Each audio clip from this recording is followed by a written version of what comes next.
আসসালামু আলাইকুম রহমতুল্লাহ। একের পর এক আওয়ামী লীগের নেতাকর্মীরা বিভিন্ন স্থানে বের হয়ে আসছে। একটু আগে মুক্তধারা ইউটিউব চ্যানেলে দেখলাম যে বাংলাদেশের শেরেবাংলা কৃষি বিশ্ববিদ্যালয়ের ছাত্রছাত্রীরা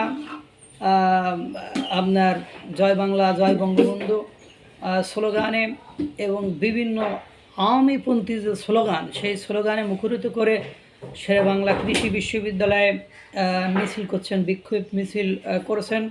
সেখানে বলছেন এক মুজিব লোকান্তরে লক্ষ মুজিব ঘরে ঘরে, মানে এই ধরনের স্লোগান দিচ্ছে। এর আগে আপনারা জানেন গতকালে গুলিস্তানে রাজধানীর প্রাণকেন্দ্র গুলিস্তানে, অর্থাৎ আওয়ামী লীগের যে প্রধান কার্যালয় যেখানে ছিল সেই গুলিস্তানের সামনেও কালকে তারা মিছিল করেছে। পাশাপাশি বাংলাদেশের বিভিন্ন সিলেট, চট্টগ্রাম, গাজীপুর সহ বাংলাদেশের বিভিন্ন স্থানে একের পর এক তারা মিছিল করেছে।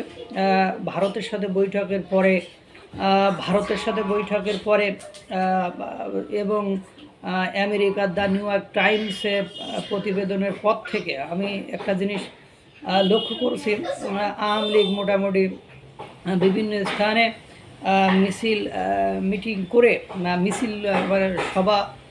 মিছিল করে তারা তাদের জানান দিচ্ছে। এই টুকটাক জানান দেওয়াটাই বর্তমান সময়ের যারা আওয়ামীপন্থী জনগণ তাদের জন্য অনেকটা সাহসের ব্যাপার, বা যেটা তাদের ফিরে আসাটাকে অনেক বেশি জানান দিচ্ছে।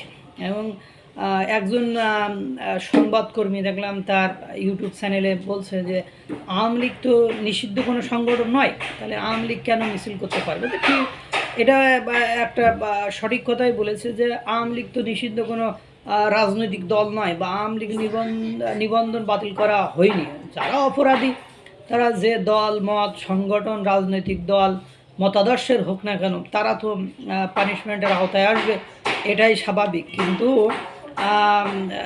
যদি কেউ নিষিদ্ধ না হয় তাহলে কেন তার সরকারের পক্ষ থেকে the government has no right to বাধা দেওয়ার জন্য তাদের কোনো অধিকার তো নাই যে হ্যাঁ যে সরকার বাধা দেবে। বাধা দিতে হলে তো নিষিদ্ধ সংগঠিত সংগঠন পর্যন্ত এই সরকারের আমলে রাস্তায় নামতে পেরেছে, তাহলে তাদেরকে বাধা দেওয়ার তো কোনো যুক্তি আসে না। সেক্ষেত্রে দেখা যাচ্ছে আজ কয়েকদিন আওয়ামী ছাত্রলীগ, আওয়ামী লীগ, যুবলীগ এরা বিভিন্ন অ্যাঙ্গেল থেকে মিছিল মিটিং করে রাস্তায় বের হচ্ছে। আল্লাহ ভালো জানে ঘটনা কোন দিকে যায়, এবং আল্লাহ তাআলা সকলকে ভালো রাখুক, সুস্থ রাখুক। আসসালামু আলাইকুম ওয়া রাহমাতুল্লাহ।